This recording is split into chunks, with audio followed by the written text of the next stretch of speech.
పిత పుత్ర పవిత్ర ఆత్మ నామమున ఆమేన్. ప్రియ స్నేహితులారా, మీ అందరికీ దేవుని యొక్క ఆశీస్సులను తెలియజేస్తూ జూన్ 19వ తారీఖు గురువారం ఈనాటి దివ్య బలి పూజ పట్టణాల ధ్యానాంశానికి మిమ్మల్ని అందరినీ కూడా ప్రేమతో ఆహ్వానిస్తూ ఉన్నాను. పునీత పౌలు రాసిన కొరింథీయులకు రాసిన 2వ లేఖ 11వ అధ్యాయం 1వ వచనం నుండి 11వ వచనం వరకు, మత్తయి సువార్త 6వ అధ్యాయం 7వ వచనం నుండి 15వ వచనం వరకు సువార్త పఠనాన్ని భక్తి శ్రద్ధలతో చదువుకొని ధ్యానించుదాం. కపట భక్తుల వలె మీరు ప్రార్థన చేయవలదు. ప్రార్థనా మందిరములలో, వీధుల్లో, మలుపులలో నిలువబడి జనులు చూచుటకై ప్రార్థనలు చేయుట వారికి ప్రీతి, వారికి తగిన ఫలము లభించినని మీతో వక్కాణించుచున్నాను. ప్రార్థన చేయనప్పుడు నీవు నీ గదిలో ప్రవేశించి తలుపులు మూసుకొని అదృశ్యుడై ఉన్న నీ తండ్రిని ప్రార్థింపుము. అట్లైన రహస్య కార్యములనెల్లా గుర్తించు నీ పిత నీకు తగిన బహుమానము వసగును. అన్యుల వల్లే వ్యర్థ పదములతో మీరు ప్రార్థింపవలదు. అట్లు చేసినా కానీ దేవుడు తన మొరను ఆలకింపడని వారు భావింతురు.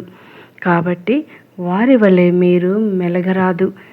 మీకేమి కావాలేనో మీరు అడుగక మునిపే మీ తండ్రి ఎరిగి ఉన్నాడు.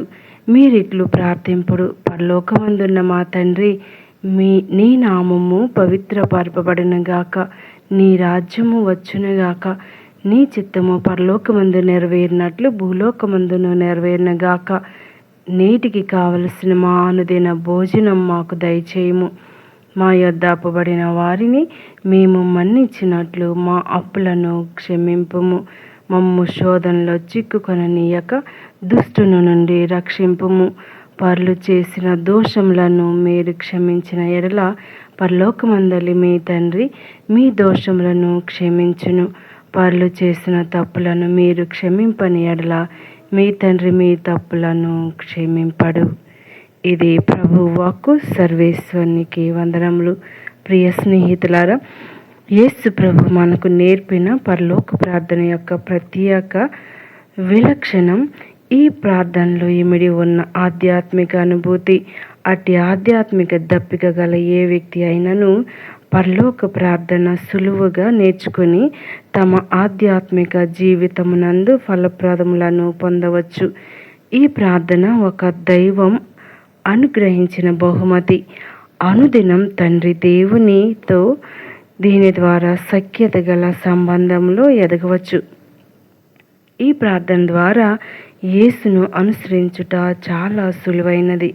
అందుచే నిరుపయోగమైన పదజాలమును విడనాడి దైవ సంబంధమును దృఢపరచుకొనుటకు కావలసిన లక్షణములను ప్రస్ఫుటం చేస్తూ ఉన్నాడు.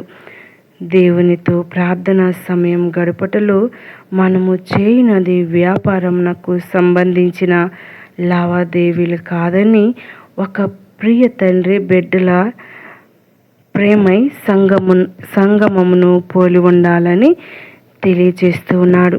ప్రార్థన ద్వారా దేవునికి మన కోర్కెలు చిటాను ఇవ్వడం కాదని, దేవుని యందు ఆధారపడి జీవిస్తూ ఉంటే జీవన స్థితి అని గ్రహించాలి. దేవుని ఉనికిని గ్రహిస్తూ మనకు తనను తాను ఎరుకపరుచుకును దేవుని సన్నిధి యందు విశ్వాసంతో ప్రార్థించుటకు ప్రభువు నేర్పిన పరలోక ప్రార్థన పరిపూర్ణ ప్రార్థనయని మనం తెలుసుకోవాలి. ఈ ప్రార్థన ద్వారా శిష్యరికపు విలువలు, దైవ సంబంధ దృఢత్వము, సంఘ జీవితము, దైవ భయము, దేవుని చిత్తము, విధేయత, క్షమాగుణం వంటి పలు పుణ్య జీవిత విలువలను ప్రతిదినం నేర్చుకోగలం, సాధన చేయగలం. దేవునికి మానవునికి మధ్య సంభాషణ ఒక ప్రార్థనగా ఎంతోమంది పండితులు వివరించారు. సత్యోపదేశ సంక్షేమం ప్రకారం ప్రార్థన అంటే భక్తి కలిగి దేవునితో సంభాషించుటయే. మన ప్రార్థన కొన్ని ముఖ్యమైన అంశాలతో నిండి ఉండాలి. ఆ అంశాలు ఏవనగా: ప్రార్థన కృతజ్ఞతాస్తుతులతో ప్రారంభములు, వందనాలు చెల్లించి మరియు మన మనవులను విన్నవించుకోవడమే ప్రార్థన. చాలామంది ప్రార్థన అంటే ఒక సాధారణమైన బాధ్యతగా అనుకుంటూ మానవులతో మాత్రమే ముగింపు పలుకుతారు. కానీ ఈనాటి సువార్త పఠనంలో యేసు ప్రభు మన ప్రార్థనలు చాలా సులభంగా ఉండాలని, కఠినమైన పదాలు ఉండకూడదని యేసు ప్రభు మనందరినీ హెచ్చరిస్తూ ఉన్నాడు. ఈ ప్రార్థనలోని ఫలితాన్ని మనం జీవితాల్లో తూచా తప్పకుండా చూడవచ్చు.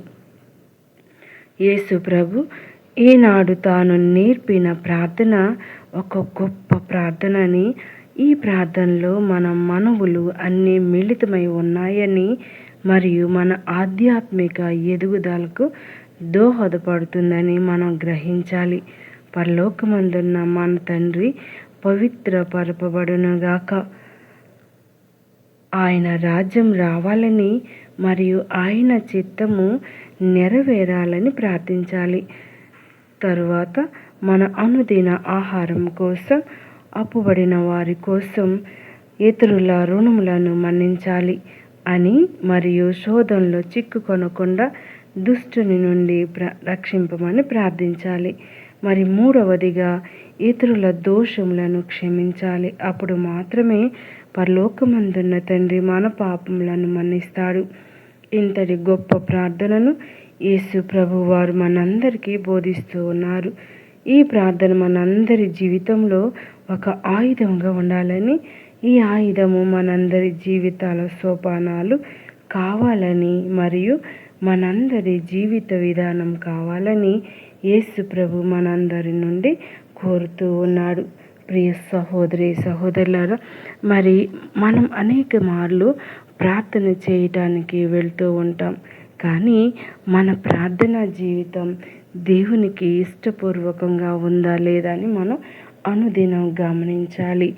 మన ప్రార్థనకు జవాబు రావటం లేదు అంటే మనలో ఏదో కొరత ఉందని గ్రహించాలి. అది దేవుని యందు భక్తి లేకపోవచ్చు. దేవుడంటే ఏదో ఒక అలవాటు చొప్పున ప్రార్థించి ఉండవచ్చు. మన ప్రార్థనకు జవాబు రావటం లేదు అంటే కొన్నిసార్లు మన పాపాలే అడ్డగింపుగా ఉండవచ్చు. ప్రియ సహోదరి సహోదరులారా, మన ప్రార్థన దేవుని చేరాలని, మనం ప్రార్థించినవన్నీ మనకు రావాలని అనుదినం ప్రార్థించుదాం. దయగల దేవుడు మన ప్రార్థనా జీవితాన్ని నూరంతలుగా ఫలింపచేయుదురుగాక. మన మనవులన్నీ ప్రభువు వినుగాక. ఆమేన్.